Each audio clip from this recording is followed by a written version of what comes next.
Demak, botimizga birinchi o'rinda kirib start bosa olamiz. Start bosgandan keyin bizga mana shu oyna ochiladi, ya'ni test yaratish, admin, statistika, qo'llanma, profil degan. Biz shu yerda mana test yaratishni bosamiz. Bosganimizdan keyin mana bizga ma'lumot beryapti, ya'ni senda 1066 kodli test faol turibdi. Buni tozalab tashlab turib, keyin yangi test yaratish mumkin deyapti.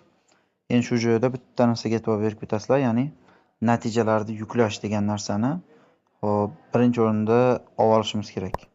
Mana natijalarni oldim. Endi bu testni o'chirib tashlasam bo'laveradi. Chunki agar natijalarni olmasdan turib tozalayveradigan bo'lsam, bu natijalar qayta tiklab bo'lmaydi. O'sha olingan test ham, hamma natijalari ham, hamma narsa o'chib ketadi. Bu haqida o'zim mana shu yerda ogohlantirish beriladi. Tozalashni bosamiz demak. Mana diqqat, ogohlantirish deyapti.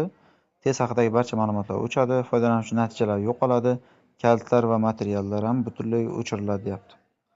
Demak, bu yerda ham hammasiga tayyor bo'lganimizdan keyin, ya'ni natijalar yuklab olganimizdan keyin hammasini o'chirish qilamiz.